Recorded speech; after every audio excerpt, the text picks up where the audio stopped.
A quick warning, this podcast contains references to suicide.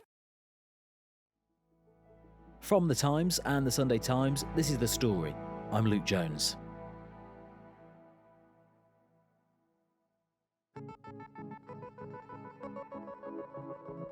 Economic growth is sluggish. Inflation is expected to creep back up again.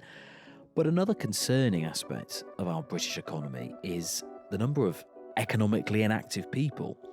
Not the unemployed, the job seekers, or even the early retirees, but the growing number of people who are long-term sick.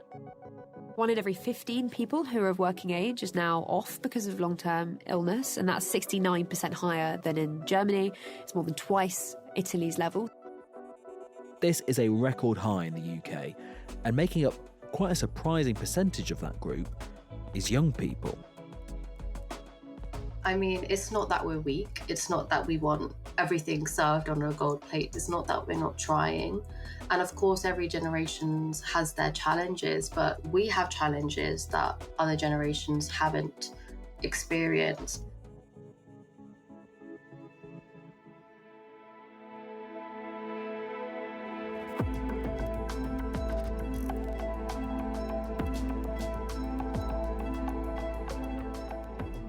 The story today: why are so many young people not working?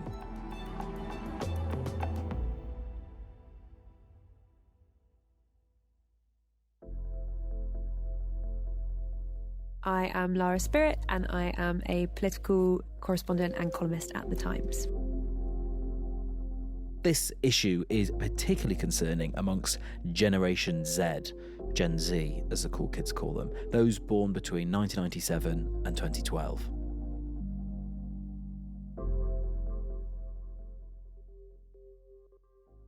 Do you identify as a Gen Z, or are you a young millennial? I am on the cusp, so I'm actually 5 days, I think just 5 days out from being a Gen Z. So I feel a great affinity with Gen Z, but I think I am technically a millennial. Okay, so you can maybe look upon them with an objective viewpoint, maybe. Perhaps.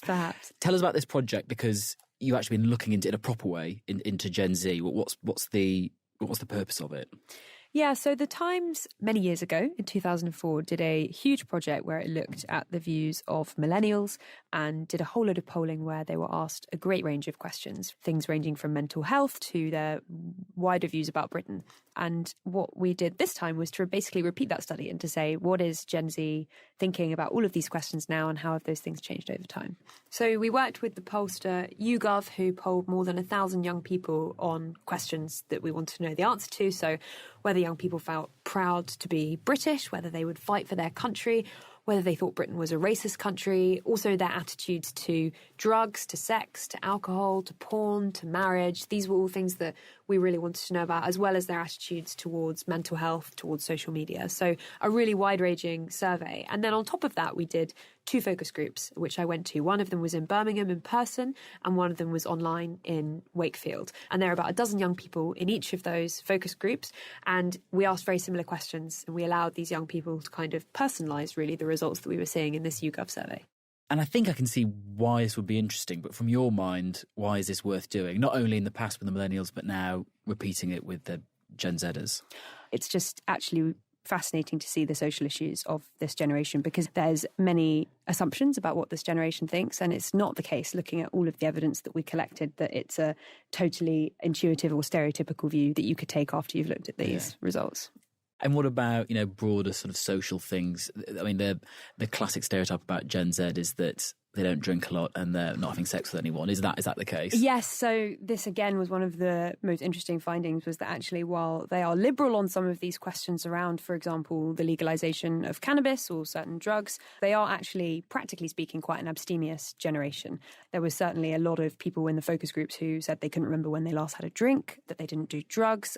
There was definitely a sense of perhaps quite gentle, but I think noticeable social condemnation in the way that they spoke about these kinds of behaviours. Interesting. Were they more forthcoming about one of the other big issues, I guess, for Gen Z, it seems, which is mental health? It seems like it's a generation which is more happy to talk about those kind of challenges. Definitely. And I think one of the assumptions that we often have of Generation Z is that they are perhaps ungrateful, or they don't realise that actually materially a lot of them might be doing quite well compared to their parents. But actually, I picked up especially from the focus groups, a great deal of self-awareness from young people that materially they might have pretty good prospects, but actually that emotionally and mentally it had been extremely difficult for them as a generation. And social media was a big part of that conversation. And that was something that was borne out by the YouGov polling as well, which did find that 1 in 3 young people have sought help for a mental health condition in previous months. And that was up from 1 in 4 before we'd done this survey. So it was a sharp rise in the number of young people who had needed help with their mental health. But the real difference, and something we've been thinking quite a lot about in recent months and years, is not just young people struggling with their mental health or more of them struggling with their mental health, but it's the sheer number of those young people who are now out of work and they're off work sick. To sort of illustrate that, we're talking about the year 21-22. There were 63,392 people aged 16 to 24 who went straight into being economically inactive because they were studying, and then when they finished that, they went on long-term sick for various reasons. I thought that was so surprising. Is that a live issue? It's a massively live issue. So it's nearly 1 million young people, so those between 16 and 24, who aren't in either education, employment or training. That is a massive issue.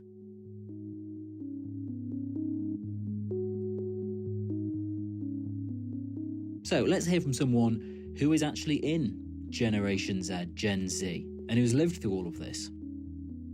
Hi, I'm Tanya Marwaha and I'm a mental health campaigner. Looking back, Tanya, when did you first start to really struggle with your mental health, would you say? What kind of age? I think I struggled from as early as I could think about. I remember being maybe like 8, 9 years old. And at that point of time, I was just always labelled as like extremely sensitive, dramatic. It's a phase, she'll grow out of it. And I unfortunately was very good at masking, always had a smile on my face. So I think I felt like I always had to keep my challenges and my problems to myself. I didn't want to burden anyone with them. So masking came really easily to me, and perhaps that's why no one truly ever picked up on or wondered what was going on for me. Yeah. One of the issues that you struggled with was suicidal thoughts. Can you remember the first time that really became a problem? I think that first really became a problem when I had hit 13 years old. That was the first time where I was like, they were all consuming. And I just remember being in class and looking around the classroom and thinking, wow, like no one around me has any idea what is going through my mind and what I'm feeling. And it was extremely isolating, but there's also so much shame attached to it as well. Like, especially from, I guess, the cultural background that I come from as a South Asian, we really don't talk about that. That would be perceived as something shameful, especially when objectively on paper, I was getting good grades. I have a loving family. I come from a privileged background. People would just say, well, why do you feel like that? You have no reason to. Yeah. Can you remember the first time you tried to seek help? First time I tried to seek help, I think at the time I tried to seek help through online. I was just really desperate to find answers to what was going on. And I remember the first time I did eventually speak to a medical professional, I was just so scared because I was like, I know that I'm going to walk in there looking like I'm fine, but how do I possibly, I wish I could just help them step inside my mind and they could then understand and see what was going on. But of course, as the medical process goes, they ask you a lot of questions. And I guess it just kind of felt like I had done something wrong. And I was in an interrogation room. Oh, is it stress? Oh, what age are you? Do you have your GCSEs coming up? Are you stressed about your GCSEs? And then, of course, they want to say, well, yeah, I am stressed about my GCSEs. It almost just felt like, was I silly that I hadn't thought about this before? You got through that period. We're talking to you now. I mean, how did you manage those school years up to going to university? How did you manage it? I was kind of in a position where I just had to get through it. I was diagnosed with depression and anxiety at 16. I had various different types of counselling. Before I was going to university that summer after A-levels, I was in a really, really bad place, and to the point that I just couldn't function daily. And I remember my parents saying to me, we're really concerned. How can we send you to uni and let you move away from home when you're in such a bad place? So before I went to university, I decided to go back to the doctors and give antidepressants a go. And I think that was probably felt like the last option for me to try something for me to be able to go to university and I guess hope for the best.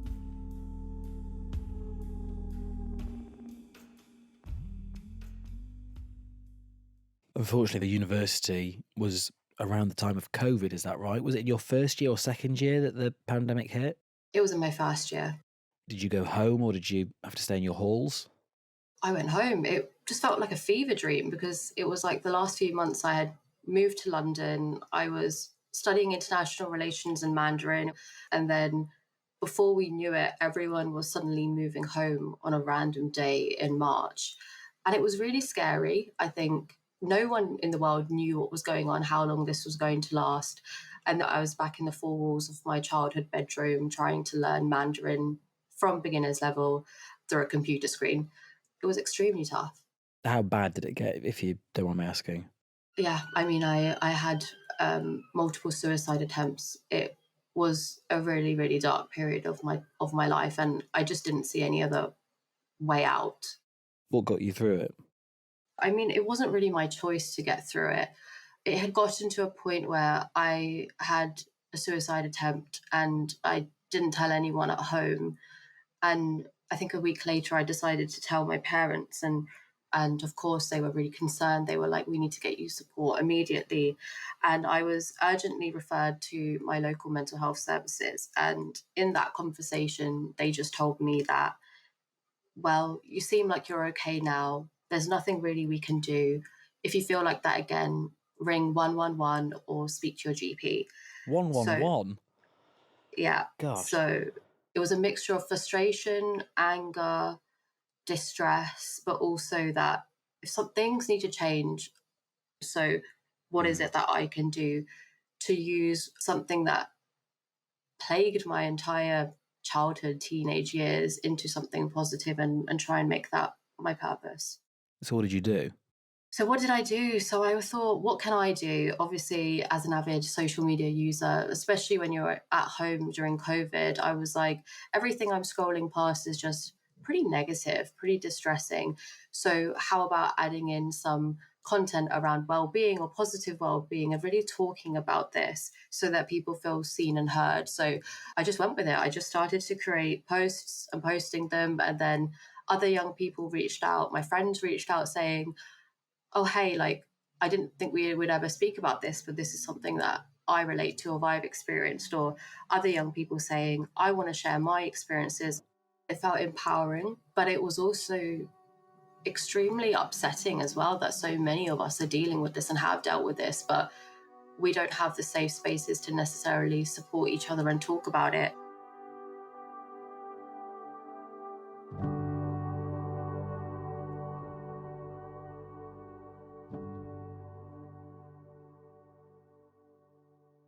How was work after you were free from university and were getting into the workplace? How did that go?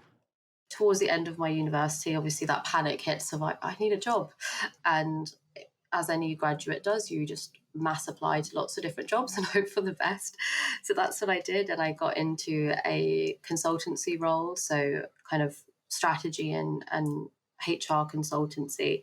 You do hear the narrative of course, it will be intense, you'll be working long hours. But I guess I just thought, like, when you go into work, you're kind of just taught what you need to do. And then once you're ready, you get started with it. But I guess it wasn't like that. It was as soon as you get in, you're just thrown straight into it.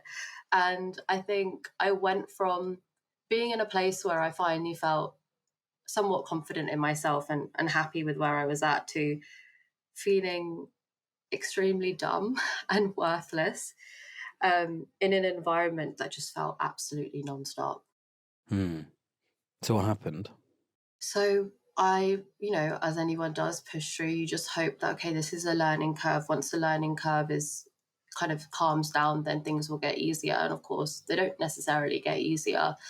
And then before I knew it, I was signed off of work for 8 weeks due to, on paper, it said anxiety and stress caused by work. I was in an extremely dark place. I was experiencing suicidal ideation again, which had been something that I was free from for a couple of years. And I just thought, how have I come here again? What is going on? I took the time off and it did help, but I felt this kind of impending anxiety about the fact that I need to go back and what am I going to do? What is going to change to prevent this from happening again? Did you manage to get back? I did manage to get back, but perhaps I decided to ignore a lot of signs pretty early on that this wasn't necessarily the right thing to do. So I got back in September, and then the following April, I was signed off of work again for 7 weeks. Once again, in a really dark place, dealing with suicidal ideation. And I just remember thinking, I don't know what my next steps are going to be, but I just need to find something else. I decided that this is a time I'm going to leave and I'm going to set up my own youth-led equality, diversity and inclusion consultancy, one that really focuses on well-being and psychological safety at its core. You're not alone in this. As discussed, there are plenty of people throughout the ages signed off work for similar reasons. But what would you say to the person in a generation above yours listening to this thinking, well, we managed? Yeah, I mean, it's not that we're weak. It's not that we want everything served on a gold plate to us. It's not that we're not trying. And of course, every generation has their challenges, but we have challenges that other generations haven't experienced. And by no means are we discrediting the way in which other generations have led in the world of work and created success for themselves and for others. But also the world that we're living in is continually progressing. So therefore, the structures and processes that we have been living with for years do need to flex and they do need to change. And we always talk about the future of work, the future of the world. Well, the future leaders, the future of the workforce are the young people. They are the Gen Z that you're looking at now and calling weak. So reframe that narrative and work with us so that we can create a better future for everyone.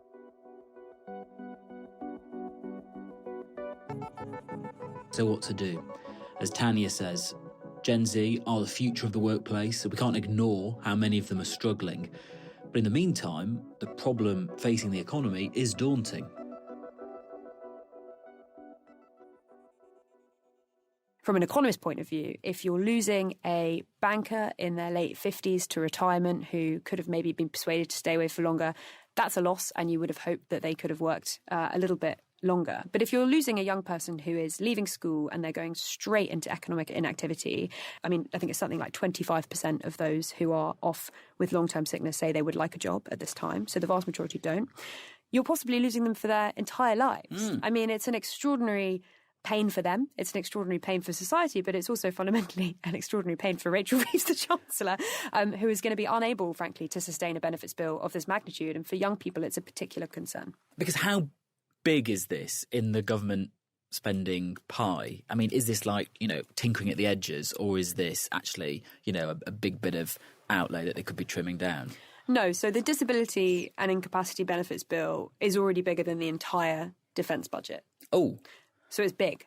Yeah. And this is a really significant area. If you think that this benefits bill is going to top 100 billion they expect by the end of the decade and has already reached 65 billion, it is an enormous amount of money. And the sickness bill within that is one of the biggest issues that the government is facing at this moment. Is this just a Western society problem? Are we one of many countries also battling this? Well, after COVID, you did see a rise in economic inactivity in many Western countries. But what you also saw fairly soon after was that most, if not all of those, rebounded and reverted to their pre-COVID levels. We haven't seen that fully in the UK. We hadn't seen that for quite a long time. So this was something that UK policymakers were really puzzled about, which was namely, why are we an outlier when it comes to this question? What is it that is making the UK sicker or less economically active than other countries? And just to give you a sense of scale, in Britain, 1 in every 15 people who are of working age is now off because of long-term illness, and that's 69% higher than in Germany. It's more than twice Italy's level. It's not totally clear why the UK has been such an outlier, but what is completely clear from the evidence is that young people are making up an increasing number of these claims, and that mental health is a real driver of that. So it's more than 40% of those young people who are off sick who will say that mental health is the main reason for their long-term sickness. And we're talking about this now, but to a certain extent, this has been something of a hidden problem, because this isn't included, correct me if I'm wrong, in unemployment figures. if you're on long-term sick, you're in a slightly different statistical category.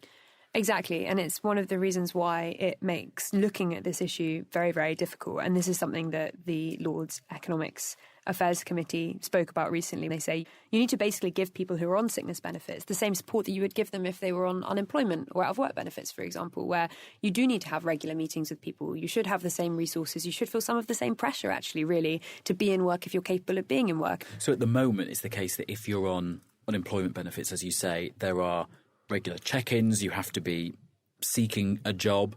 But if you're on long-term sickness benefits, it could be the case that you are put on that list in that category and then maybe left there it's until much a point easier. at which you get treatment. Exactly. And I went to Norway with the Times a long time ago, almost a couple of years ago now, to look at what they had done well in this area.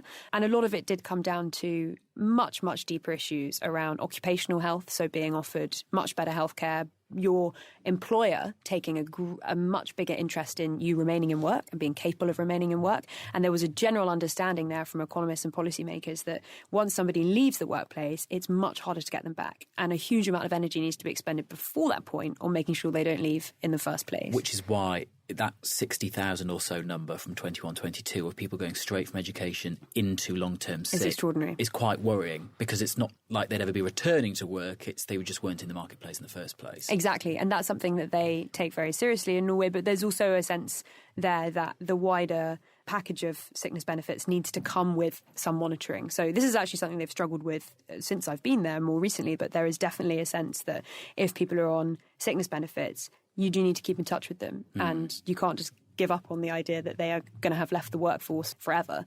Liz Kendall, the Work and Pension Secretary, has outlined a plan announced back in November, a youth guarantee to try and help some young people get into training, get into work. And I think that probably the youth guarantee taps on something very important, which is to say that actually you need to make sure that young people are fully aware of the opportunities that they have, and we need to work around what they would want to do.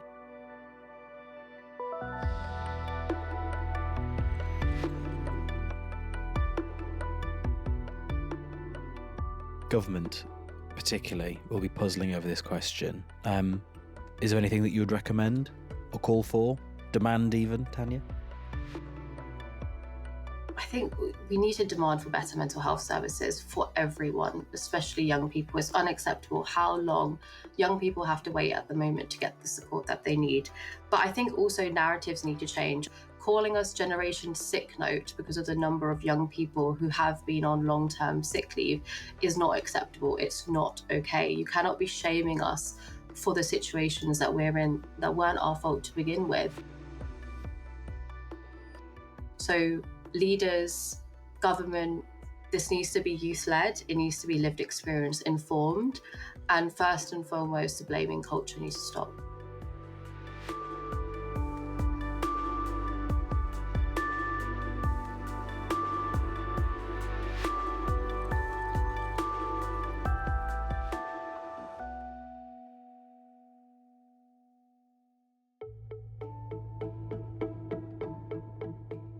Mental health campaigner Tanya Marwaha and political correspondent for The Times, Lara Spirit.